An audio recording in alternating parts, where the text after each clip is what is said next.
So folks, whoever are already in Toastmasters, they listen to this very boring and absolutely useless speech yesterday for 12 minutes, and I thought I would do the same in front of you, because why should I only suffer those 10? Right? So if you see the picture over there, you could depict something of what I am going to speak, but let me start with what I already rehearsed, so that I'll feel confident on what I'm speaking. Around 2 to 3 weeks back, I went to a office where my friend is working. It's in Raheja IT Park, and any visitors who are friends or relatives of a guy who is working there, they can directly go to the desk of the guy who is working in their office. So with that privilege, I entered into my friend's office, and I sat beside him, and I was seeing how their office is working and how people around them are doing all their day-to-day activities, and suddenly I heard of a conversation which is happening at the front of the door. So when I turned my face and looked at the front of the door, what the conversation that is actually going to happen, I saw a guy who is kind of American looks, and I think he's from another country, who is really not from India. So he's saying he's carrying a pack of cigarettes in his hand, and the moment he is coming in, the security officer who is staying at the door stopped him and said, "Sir, this is a non-smoking area." So the guy immediately replied, "Oh, sorry, this is a non-smoking area. I don't know. I'm new to this office, and I'm new to this place. So I'll go and do my smoke outside." And the moment he turned back, he realized something, and he turned into the office building again, onto the floor, and he yelled out loud saying, "Sorry guys, I forgot a few etiquettes. Anybody care to smoke? Do anybody care to smoke?" And after listening to that phrase, few of the people who are actually working in their workstations rose, and they went out along with that guy. And that phrase actually struck in my mind, and for the whole day I was thinking around the word, anybody care for a smoke? So for me, the phrase is like, it is more powerful than the phrase which is coming from the great Barack Obama saying, "Yes, we can," in all his meetings. Now I'm sure many of you didn't understand, right? Okay, so let's define what smoking is, because smoking is close related to the word anybody do care for smoke. So what is smoking? For me, smoking is like showing things off, saying it's a cool way of spending my time, or saying I don't care a damn, I give a damn. And if you add the words about my health, and the phrase will become, "I give a damn about my health." So that is certain statement which I really don't like, and even many of us don't like, right? Because health is all what we need. And now, if I switch back my conversation again, asking you, what am I trying to say here? Few of you think I'm contradicting smoking, or I'm against smoking, and I'm here to say let's not smoke and live in a good way. No, I'm wrong. I'm not against to smoking, or I'm not saying smoking is bad for health, etc., etc. I'm not a gaudy person to say something and you're all obey straight from your heart, right? Because I don't have any powers and I can't do any magics in front of us.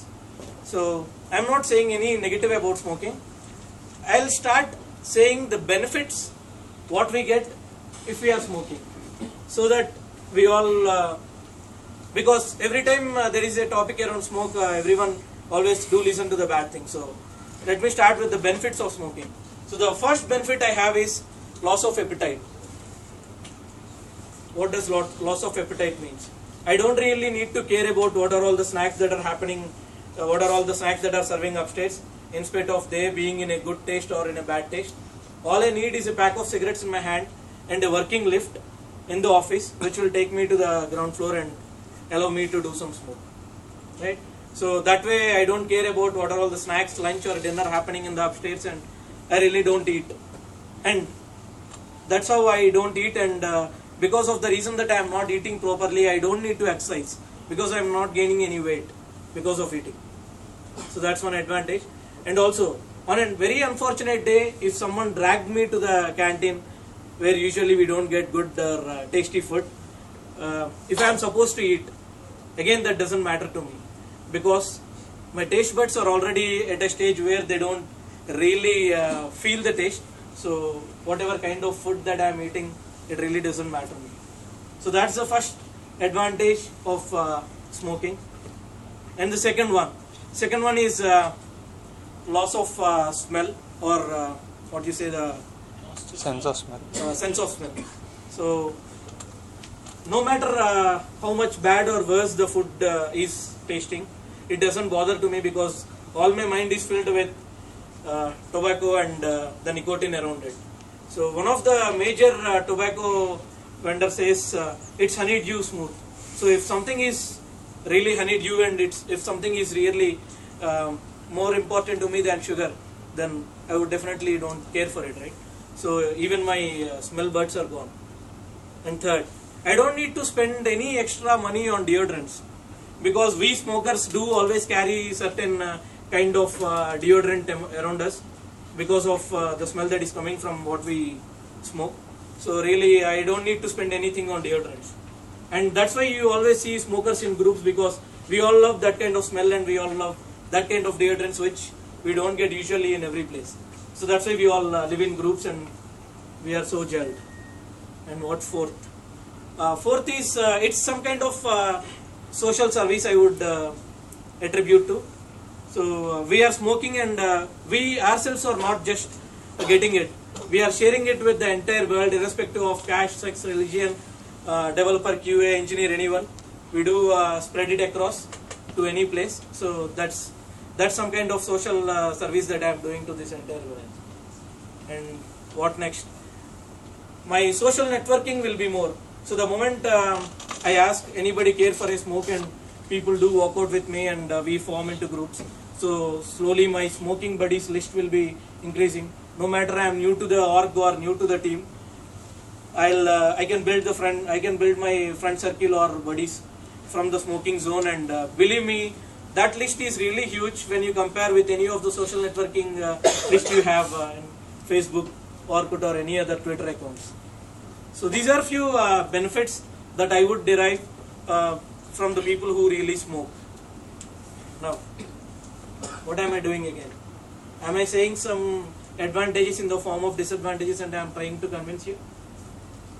No, I am even not doing that, because if science is not able to convince a guy who is smoking, saying what are all the bad effects, then who am I to convince him?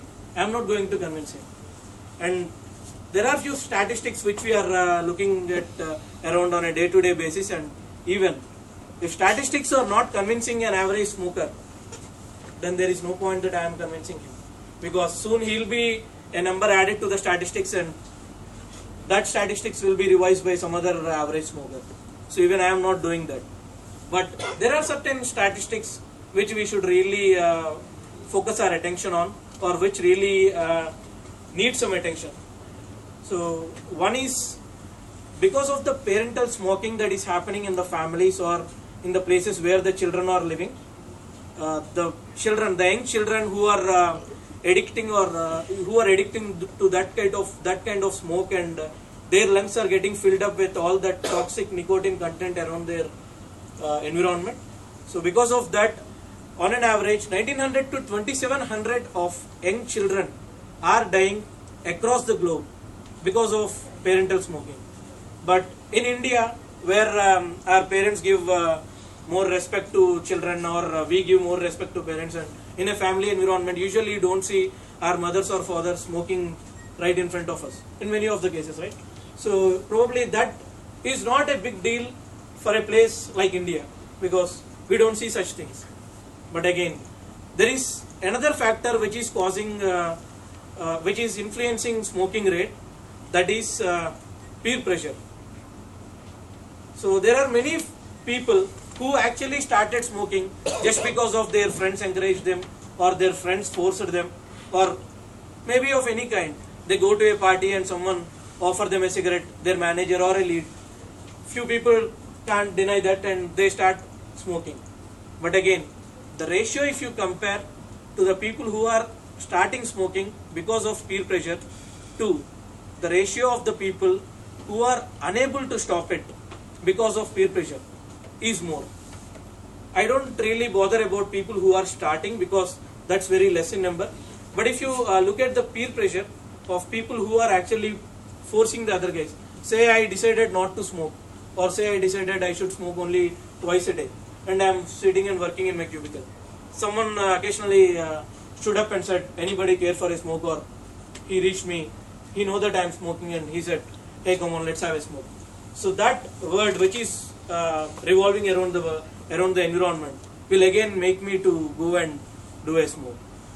So that's the second most important thing which is causing people to still addict to smoke in spite of they trying to get rid out of it.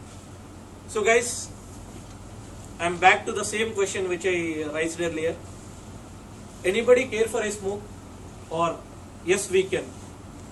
Whatever phrase you want to choose, it's your wish, it's your decision. Be in whatever zone you want. But if given a chance, if I need to ask you something, then what best I can do is, let's decide on yes, we can quit smoking, or we can control it, and try to spread this word. That's all I want to say. Thank you.